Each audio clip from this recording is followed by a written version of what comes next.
오늘 뉴스는 미국으로 가보겠습니다. 네 번째 기소로 미국 대통령 역사상 처음으로 범죄자 식별 사진이죠. 머그샷까지 남긴 도널드 트럼프 전 대통령 얘긴데요. 내년 11월 미 대선을 앞두고 현지 언론들이 내놓은 차기 공화당 대선 주자 여론조사에서 트럼프가 줄줄이 압도적 1위를 차지했습니다. 재판을 앞두고 있는데 이 사법 리스크가 커질수록 지지율이 오르는 모양새입니다. 이런 현상 어떻게 봐야 할지 김혜성 해설위원과 자세히 알아보겠습니다. 김 의원, 트럼프 지지율이 얼마나 높아졌길래 이렇게 여론에 들썩이고 있는 거죠? 네, 공화당 차기 대선 주자들 가운데 1위를 달리고 있습니다. 선두인데 아주 압도적으로 1위를 달리고 있는 거죠. 압도적이요? 월스트리트 저널이 보도를 보면요. 지난주에 그 여론조사를 실시를 했습니다. 600명 대상으로 여론조사를 실시했는데 트럼프 전 대통령이 59%의 지지율로 1위를 기록했습니다.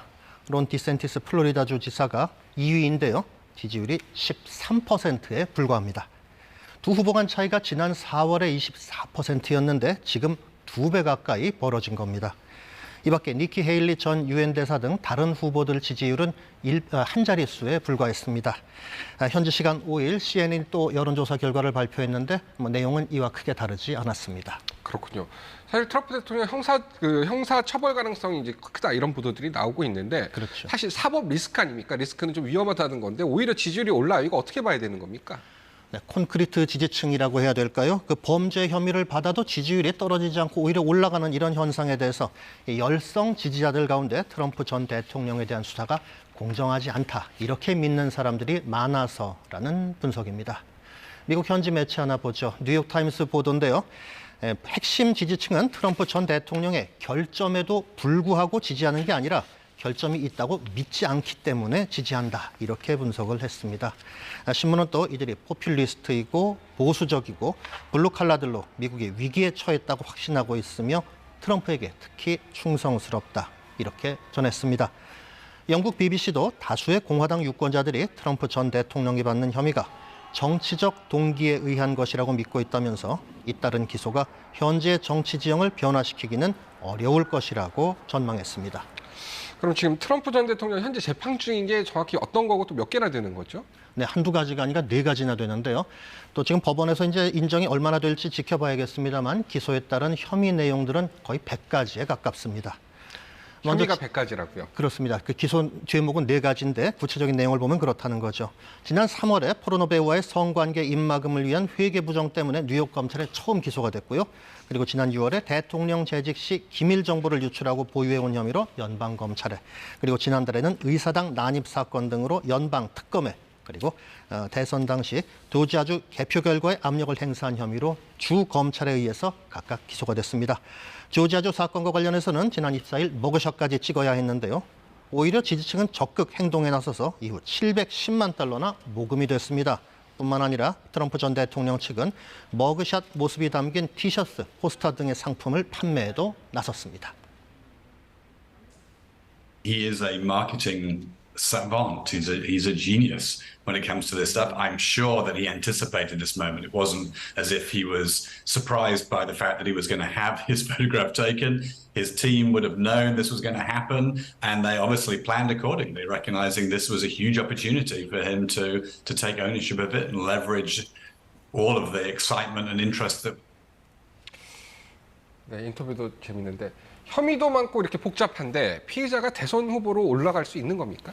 네, 미국 헌법을 보면은 대통령 출마 자격을 35살 이상으로 미국에서 14년 이상 거주한 사람 이렇게 돼 있습니다.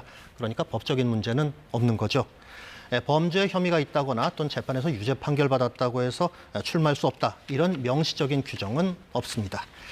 이런 가운데 트럼프 측은 지난달에 기소를 지지층을 규합하는 기회로 활용을 할 것이라는 분석이 나오고 있는데요.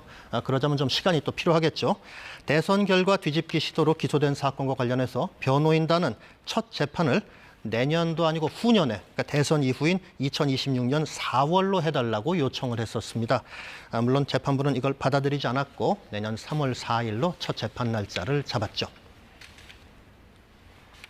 Donald Trump knows that his best defense is delay. If he wins in November 2024, it's well established that a sitting president can't be prosecuted, at least according to Department of Justice guidance.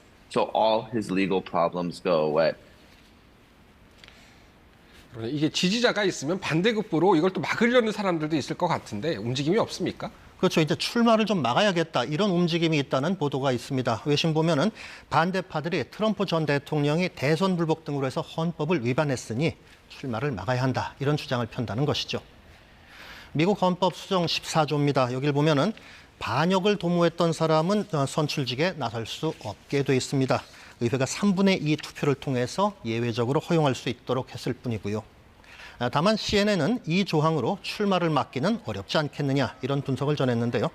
트럼프 전 대통령은 자신의 헌법 위반 논란에 대해서 이건 선거 사기 시도다 이렇게 반발했다는 소식입니다. 그렇군요. 그러면 공화당 대선 후보로 이제 선출되기 전에 재판 결과가 나오기는 어려운 겁니까? 대선 불복 혐의에 대한 법원 판결 전에 공화당 대선 후보가 결정될 것으로 보입니다.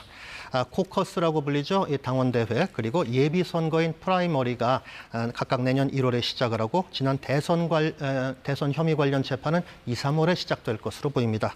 재판과 후보 경선이 이렇게 맞물려서 진행되는 만큼 사법 리스크가 언제까지 트럼프 전 대통령에게 유리하게 작용될지 주목됩니다. 그렇군요. 트럼프가 앞으로 바이든 대통령과 리턴 매치를 치를 수 있을지 좀 지켜봐야 될 것 같습니다. 김 의원 잘 들었습니다.